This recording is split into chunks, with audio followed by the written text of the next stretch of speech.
What's up, boys and girls? This is Spit Logic, and today I want to talk about something which I don't think we focus on a lot when dealing with the Mark II, and that is just the basics of the sample. In this video, I'm going to deal with the samples on your SP4 Mark II, the things that you can do to manipulate it, the things that you can do to enhance it outside of using the effects.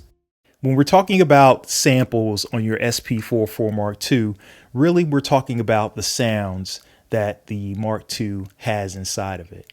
You have a few options for putting that into your Mark II. You have the two 1/4 inch inputs at the top that you can use for analog. You also have a USB-C slot at the top of your SP4 Mark II. You can use that for sound as well, or if you plug it into your computer, you can use the desktop app in order to input sounds that way. You also have a guitar input at the bottom of your SP4 Mark II to the right side of it, kind of in between pad 16 and the sub pad. The only thing about that guitar input, though, it is a mono input, so it will only do mono, not stereo. The other way that you can input sounds into your Mark II is by using your USB-C card that is input on the side of your SP4 Mark II, going into there and downloading those files directly from the card into your Mark II. Your SP4 Mark II manages the different sounds on it in the format of the different pads. That's where it stores those different sounds. You have 16 pads per bank. You have 10 total banks on your SP4 Mark II, and that, of course, 10 times 16, that gives you a total of 160 different pads. Each pad can hold about 16 minutes apiece, so you have a total of 16 minutes per pad on your Mark II. I'm not going to do math on that. You can do that yourself. Once you have your sample on your Mark II, if you want to hear what the sound sounds like, by pressing the pad, that will start the playing of the song. And the longer that you hold down that pad,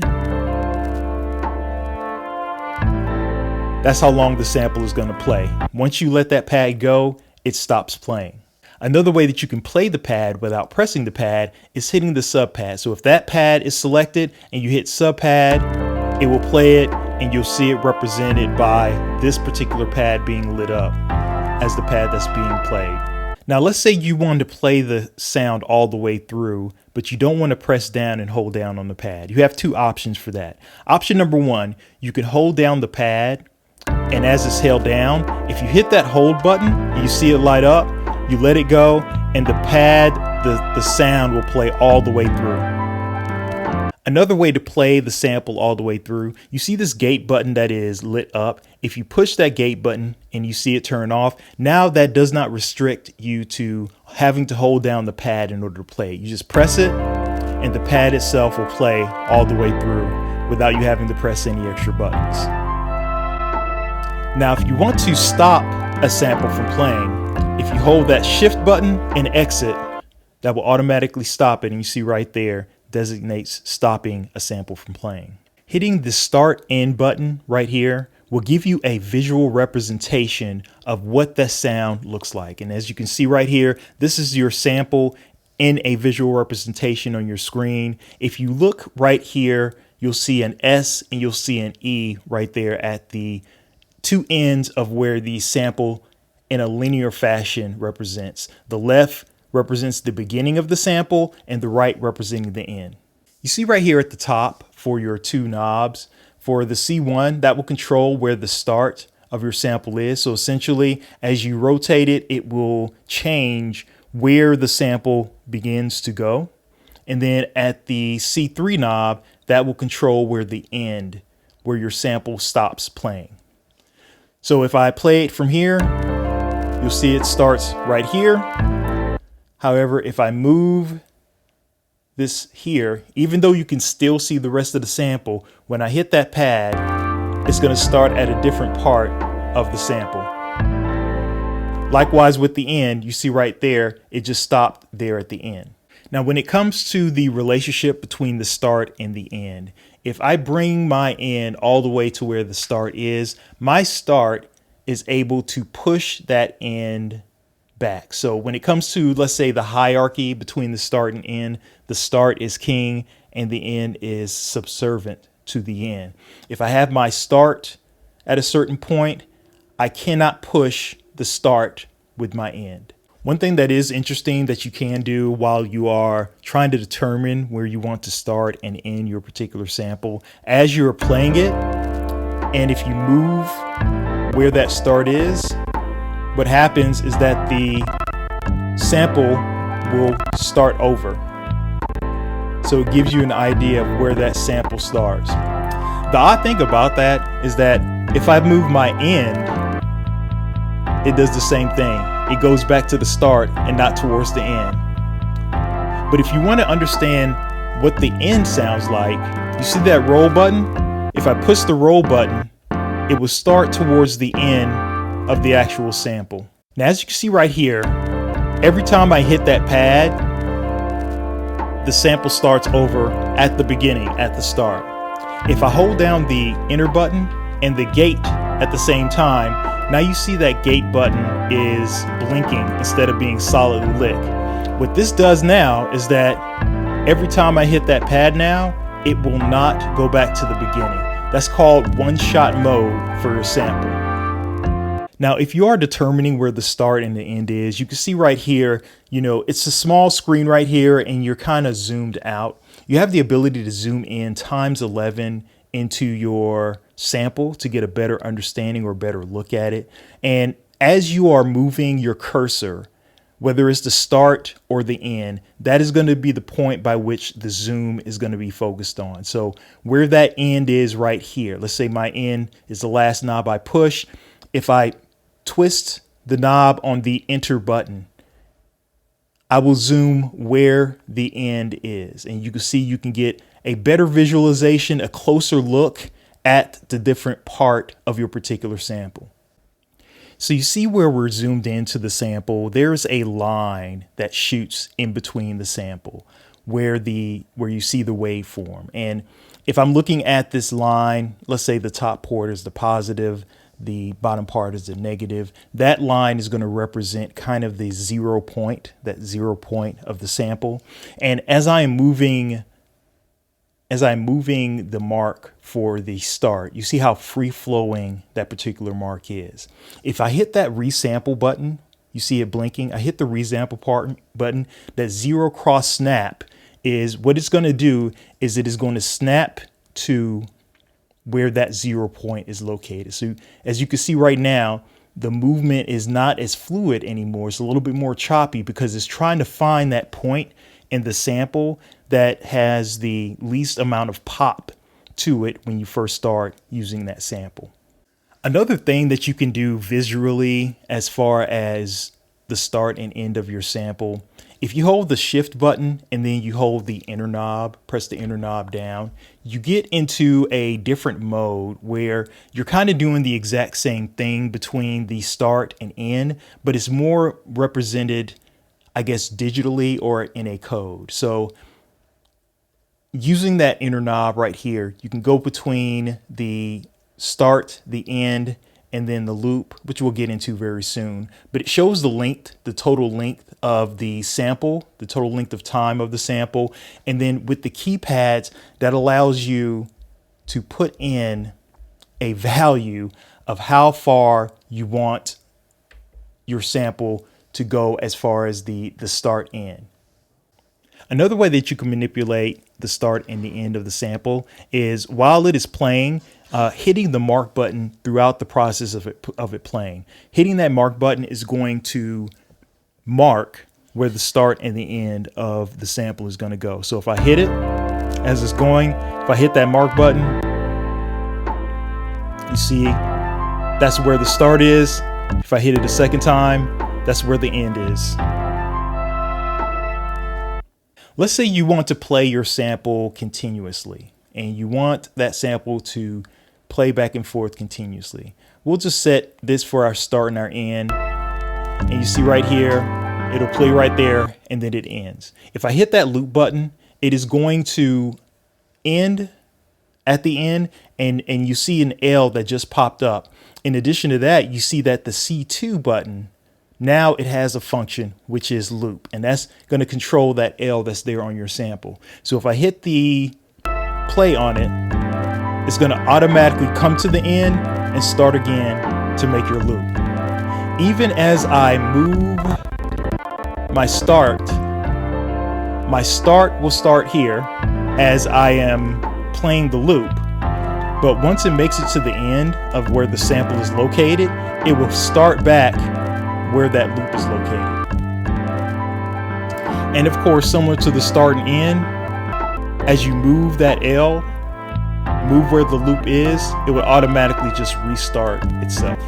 Now, another thing that you can do is where you have the loop ending where the sample is and restarting. If you hold shift and push that loop button and you see it blink, you're going to have what is called the ping pong effect. And instead of it starting back over at the end, it will end at the end of the sample and then go backwards and just like a ping pong, just go back and forth in the loop. So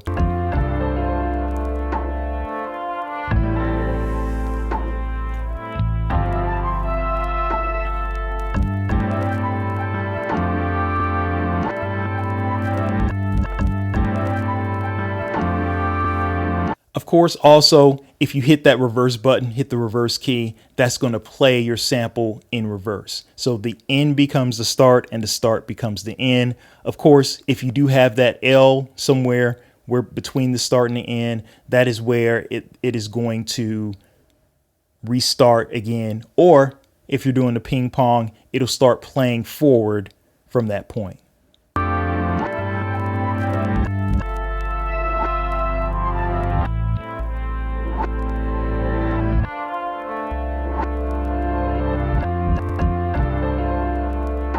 And of course, as you can see right here, specifically with the ping pong, since the start became the end, it didn't go back to that loop portion until it made it back to the start, which is the end. Now you also have some options to modify the sample as far as the quality of the sound. If you push that enter button, you're going to have a few menu options that come up. Truncate, what that's going to do is where you have that start and where you have that end located, it is going to cut off that start and that end, and it will permanently delete the rest of the sample outside of the start and end. So if I hit the truncate button, you see it working, and now you only have that small part of your sample left, not the entire sample. I do recall seeing a video, and in my head, I remember literally being able to do this. There is a way that you can restore that sample back to its original state. However, that was some time ago. I can't for the life of me find that video that I saw. But if I do find it, or if any of you know what the button combination is, please put it in the comments below. So if you have a sample, and what I did is I took kind of the lowest part of the sample here. You hit that enter button and you go to normalize. What that's going to do is it is going to increase the gain, increase the volume of your sample to the point to where it meets the limit, the ceiling of the sample without it becoming distorted. And this is really good for samples that come in really low or that have a very low volume. So you see what it looks like right now. When I hit the normalize button, visually, it should make it a much thicker, as you can see, a much thicker sample. The emphasis portion on here really is a brightener, or what it does is it does an emphasis on the higher side of the audio spectrum. I've done this before. To me, it doesn't really make much of a difference to the sample. Plus you have the compressor and the equalizer here to do that. But if you want to do it, you can hit it on here. I think this mainly works on kind of darker, lower end type of samples. But on here, since it already has kind of already the highs and lows pretty balanced, I don't really see much of a difference in it. So as stated before, when it comes to the hierarchy between the start and the end, and now adding in the loop, your start is going to be the king. Your start, no matter where the end or the loop is located, is going to be able to move and push that loop button. Likewise, your end is going to be able to move and push that loop button. But of course, the loop cannot move the end and it cannot move the start. However, if you hit that remain button right now, your start is no longer able to move that loop. Neither is your end. So where your loop is located, that's where it will remain steadfast and strong. And I wonder what happens when you bring your start and you bring your end as close as you possibly can. What does your sample sound like when you hit it?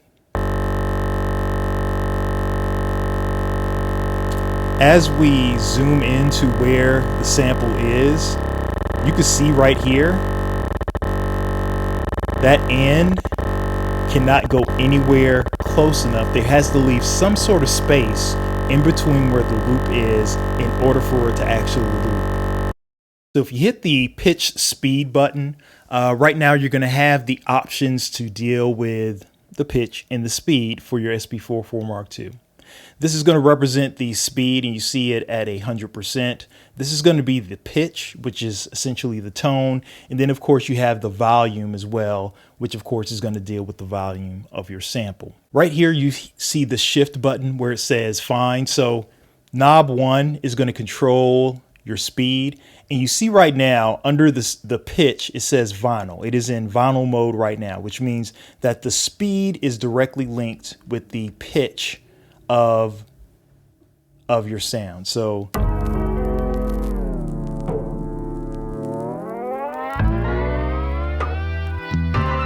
likewise, if I do this with my pitch,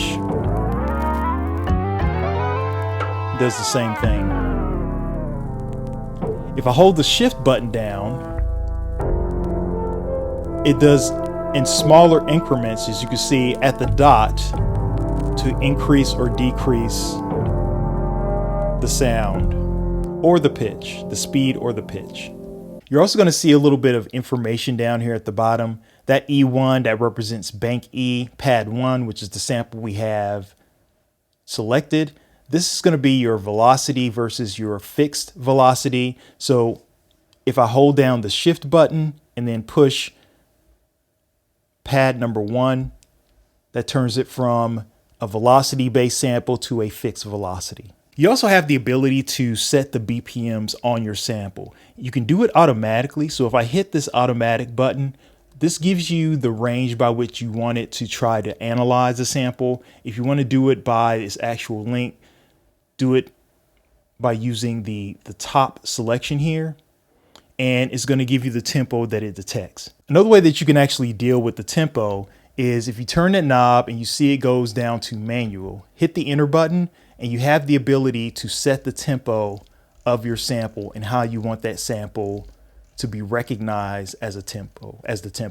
Now, another way to find the tempo, if you want to do it manually, if you hold shift and pad 11, you have the ability to play the sample and then tap the tempo with it in order to find out what you want that tempo to be. So I can play the sample. And tapping that sub pad is going to allow you to provide a tempo. And you see right here, automatically it said it was like at 89, but just by tapping it here, looks to be more like 85, 86. So I think we'll go with 86 as the tempo. So let's go back in here, manual, and let's bring it down to 86. Matter of fact, since it was between 85 and 86, let's do 85.5. Now, why is having the tempo of your sample important as it relates to your Mark II? So we'll just get out of the pitch speed real quick. You see right here, this is going to show what your tempo is right now. This is the tempo of this particular bank of bank E. And if you press BPM sync while you have your sample selected, I'm going to hit BPM sync. Now my sample is going to be directly in tune with whatever the BPMs of that particular pad is going to be. So I'll play the sample right now, and we're going to tempo mode. If I increase the project, or if I increase the bank, it's going to follow the tempo of the project. You can also see that now that you are in the pitch and the speed, you don't have the ability to manipulate the pitch and speed because it is locked into whatever the BPMs of the project or the bank that it's in is. So if I hold that shift down, you'll see that on the right side, the knob 3, it shows pan. And right now, by default, it has C, which stands for the center, which means you're going to get audio from both sides. Now, if you move knob C while you're holding the shift down, you're going to see it go R to L. And I believe it should be L50 and R50 for each of them. And anything past that 50 is going to go to mono. So let's just do R all the way to 50.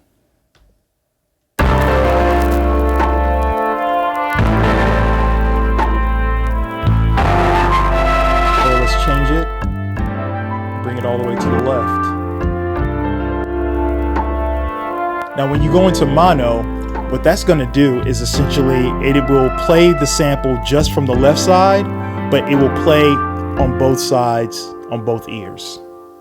Now also holding that shift button down, it gives you an option for how you want to deal with the pitch and the speed. So if I hold down the shift button and then roll this inner knob, now you see it says sent. This is going to be kind of your time stretch mode. Vary is what it's called in the manual, but it's a little bit different because now the pitch as well as the speed, they act independent of each other as opposed to in the vinyl mode. So with the sample, I can hit the sample, I can bring the pitch down, but you see the speed stays the same. Likewise, when I slow it down, even though it's slowed down, that pitch stays the exact same. So essentially,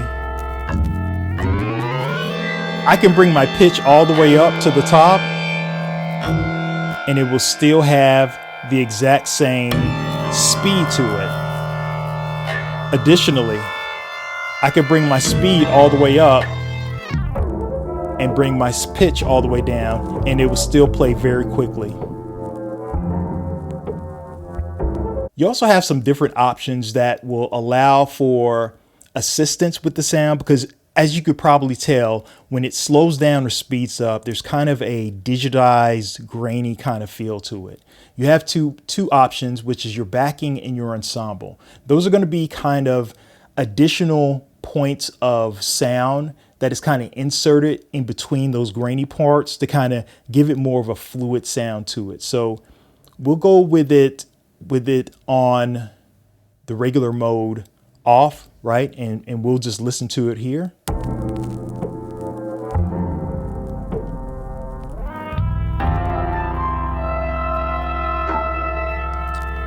Then we'll bring it with the backing. And as you can hear with the backing part, it's kind of trying to fill that in, right? And then let's go into the ensemble.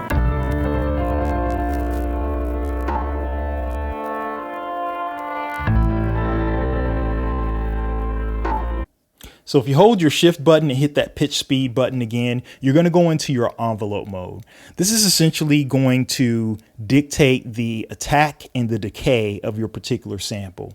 The first knob is going to deal with your attack, and then right here, the third knob, your release or your decay. So right now, it comes in very hard, full volume. If I bring that down, you see it kind of slopes in. And likewise, with your end, you can have your end slope out.